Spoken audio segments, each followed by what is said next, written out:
Okay,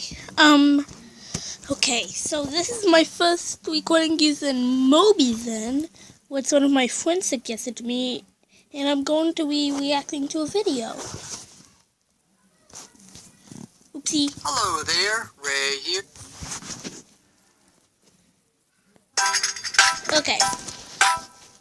I don't... Hey guys, this is Red. Welcome back to a new Minecraft video. No, the blocks that you're seeing besides me and also that I'm holding on my hand, they are not added by a new mod or a new one comment creation. They were added in Vanilla Minecraft right now today with a new snapshot that came out, which is actually the 17W06A. Now in this video I'm not going to show you guys what this snapshot adds, because it mainly changes on the color of sheep and the wool, and also it's going to add these really nice and interesting blocks with some cool textures that are terracotta blocks. Now one of them in particular, I accidentally removed it. One that particularly attracted my attention so if anyone knows how to, then... terracotta block. This is because it has a texture with an arrow.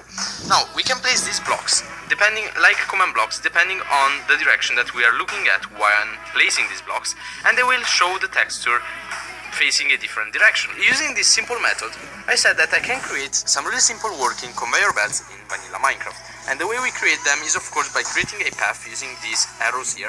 And every time that we place these blocks facing in a different direction, and every time that they have a different texture, they will also have a different damage value, just like command blocks or pistons that are facing a different direction. And by using this system, we are able to transport, for example, all types of entities and also players on these conveyor belts. For example, as you can see, I'm not walking, I'm not doing anything. I am being transported by this conveyor belt around.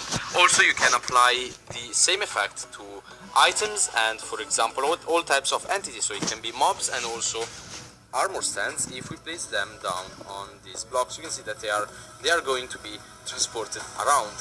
Now, one cool thing that you can do with it is, like, I came up with a couple of ideas. Is, for example, I made here a working treadmill in Vanilla Minecraft using the same concept, and I placed some arrows that are facing the opposite direction that I'm facing. And of course, if we are trying to go on the opposite direction, we are going to be slowed down, and it will look like we are actually walking or running on the treadmill. So, for example, you can see that my legs are moving. If I try to walk against a block, they are not moving.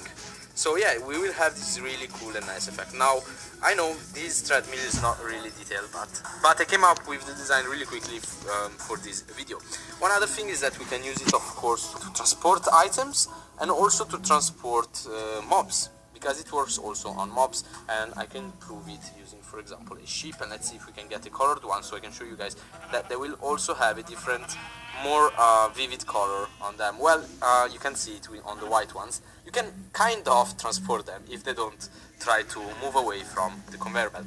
Now, you may say, well, I can use this system, transport items and mobs, by using water. Yes, you can do it, but I said, why not use this system as well? It looks pretty cool, and you can make it really easy for players to create these conveyor belts. And for example, one thing that you cannot do with the normal water, flowing water, is that you cannot have two different conveyor belts facing the opposite direction that are one close to the other. You cannot do it because, of course, the water would connect together and the whole flowing system would be screwed up, basically. Yeah, so how does it work? It's really simple. We are going to use, I have here two lines of command blocks. The first one is mainly applied to players and the second one to items or other entities. This is because every time that a item has one of these blocks underneath, one of these magenta glazed terracotta underneath, these commands are going to detect it. So in this command here, we are executing for an item, and every time that a magenta glazed terracotta block is found one block underneath the item, we are going to give a different exit data command to that item. So in this case, we are going to detect for a terracotta block that has a damage value of 0. In this other one, I'm gonna have to go to microwave. Oh, and Mom, I'm recording a video, and it's actually just recording the screen. Every single different one of these four magenta. Sorry for that. So but for my example, mom... if the terracotta block having a damage value of 0 is found underneath an item, that item will get a motion effect of minus 0.15 blocks towards negative Z. Now, if a terracotta block with a damage value of 2 is found under that item is going to have a motion effect that this time is going towards positive Z. So that's how we are moving objects around the world. Now, why do I have two different lines of command blocks? It's because we cannot apply a motion entity data command to a player. So for players, the only way to make this work is by using the TP command, and we are going to detect same if there is a magenta, glazed, terracotta block with a different damage value under a player or other entities, and we are going this time to teleport the entities or players 0.15 blocks towards one of the four different directions. Now, one thing that makes it better to have a motion effect is that first off, for example, items, when we use the TP effect, the TP command on items, they glitch out and they will not show this fluid animation, and they will update the position every like 1 or 2 seconds, which doesn't make this really realistic, so we have to use a motion effect on items. But one other thing that makes it better to use a motion effect is that if a block is obstructing the way on a conveyor belt, you can see that the item doesn't move anymore, it doesn't go forward unless we remove that block. But if we do the same thing, for example, on this other conveyor belt, which has some TP commands applied to the entities, you can see that the entities will be able to go through walls or through blocks that are obstructing the way, which is something that, again, we don't want to happen. So always apply a entity data motion command to an entity. For example, even players, they can kind of be teleported, and you can see that they reach out. So make sure that you don't obstruct the way.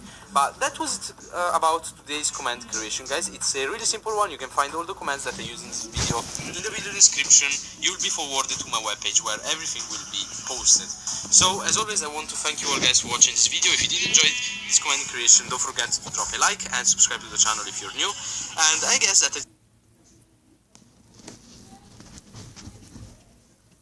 see you all guys in my next video. See you. Bye. Okay, I'm gonna do just one more video because I can. Don't judge me. Okay, I'm gonna do how to make a walking player cannon or player launcher. Okay.